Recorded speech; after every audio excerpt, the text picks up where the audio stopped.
Hello and welcome to From the Mic Stand.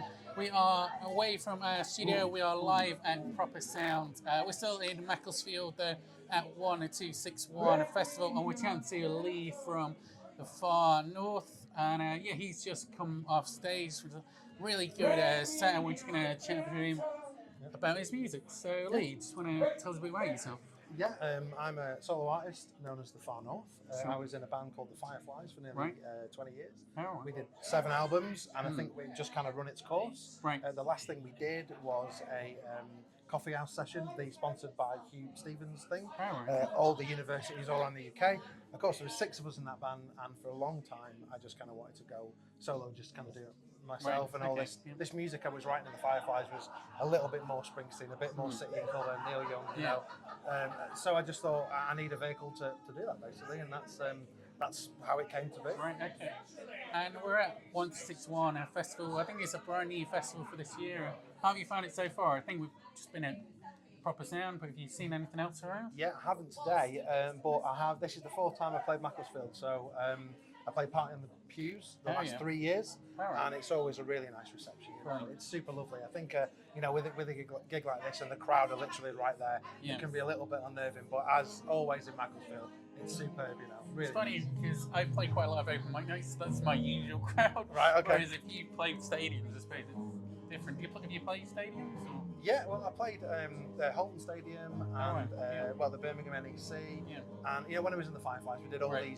these gigs supporting the likes of.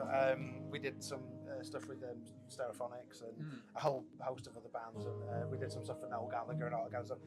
But yeah, but it's when you're playing the kind of music that I play and it's largely acoustic, it's just great to play these gigs. Yeah, yeah. Because like Party in the Pews, you're a bit further back, and I played the UK Country Music Festival last year. Oh, That's a huge festival at the Wyndham Gardens in Blackpool, and you can't see people. You know what I mean? You Right, can't see the sure. so it's really nice when the people are just kind of so there. Again, highline. So And I suppose you get to chat to people afterwards. And yeah, well, it's really must nice be just to know. It is, yeah. So it's just nice to know how it, how it's gone, and kind of, because like you say, with small gigs, and the people are just there.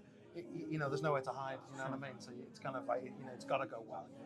So in terms of like songwriting for this new stuff that you're doing, Yeah. how does that all work out? Does it just drop out the sky? Or? Yeah, I think it was Bono and Noel Gallagher had subscribed to this ethos of the guitar's a fishing rod, and I think it started by I think it was Ronnie Wood or someone from the Stones, and they were saying Keith Richards, and they were saying the guitar's a fishing rod. And the songs are there, but Chris Martin might get one, or Dallas Green might get one, or something. And you just got to keep fishing for it, So a lot of my songs I'm on my 3rd album is going to be released. I'm going to record it in July. Yeah. So songs for Gentle Souls and Songs for Vegan Hearts, all those songs just came out of the sky, pretty much fully formed. Just need a bit of sculpting. So you mentioned recording in July. So Yeah. do you know where you're recording? Is that all planned in? Yeah. So a studio near me. I'm from Runcorn, so the studio near me called Allo Sound, and Jono is the producer there. He owns the studio, he's the engineer, and he co-produced my last album with me. So we're going at it again at Allo Sound. But this next album, it's a bit of an exclusive. It's called Songs for Weather in Storms. So I'm not supposed to tell anyone about it. But yeah, Songs for Weather in Storms. And it's largely acoustic, so there's no drums on it, just percussion. There's a couple of sea shanties that I've written on there. Oh, nice. So I'm kind of going the whole. I like the sea shanty. Yeah, it's quite earnest, you know what I mean? It's not me trying to be something else. It is, where my heart kind of lies with that kind of music, and the kind of stuff that I played tonight, I suppose we should round up by saying, so where you play next? Where can people catch you? Yeah, so I'm at the Jacaranda on the 13th of July in Liverpool, supporting a band called Pacific A's, my friend Jack, wonderful band. I've got something coming up in Society in Runcorn at the end of the summer. That's like a Red Lantern Records, that's a label I'm signed to. Kind of, that's going to be like an acoustic night. I've just done a run of shows actually, so I've just, in between the studio and that's about it for now. But I'll be in the studio probably till about the autumn, and then we're going to start picking it back up, I think, in the new year. And just putting dates here and there, really. So One question I kind of ask online, do you think there's anything like, apart from the obvious, missing in the music industry right now? What would you say? I mean, there's a massive vinyl resurgence, and that's been in place, I would say, quintessentially for about 10 years. Yeah. And I think places like this, you know, coffee and vinyl, it really kind of like speaks to people. I think people want that product, you know, Right. and I think we've got really lost in this disposable Spotify world. And I think for music purists, that they want that product, you know. Yeah. So it's really nice to see vinyl, and in some circumstances, cassettes come back as Yeah, well. I've seen You know, it's cassettes mad as that. well. I mean, I don't have a cassette player, but I've got 2 vinyl players. Excuse me. So I just think as long as people that make music are making music for because they want to and they want to create art, you know, that's subjective art, then I think that then you know the world's a better place for it. You know, what I mean? Right. I just think if you form a band and you want to be as big as Taylor, I mean, there's nothing wrong with kind of aspirations, but I think in the real world, you know, playing to people, creating the art that you want to create, and playing to people that want to listen to you is kind of what it's all about. You know, certainly for me, you know.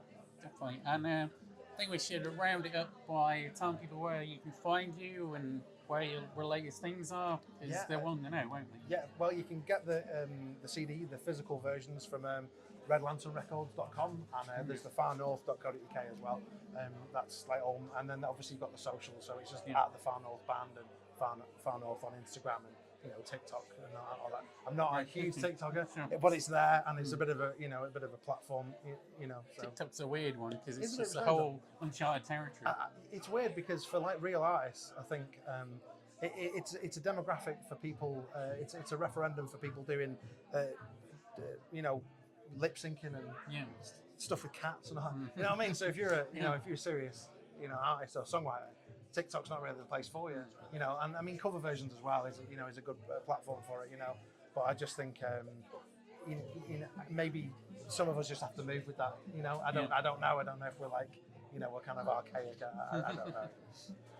Okay, we've been chatting to Lee, who is the Far North. We've been at Proper Sound. We're going to be chatting to some other people over the weekend, and I can't wait to chat to some more musicians about their music. I think it's going to be a great weekend.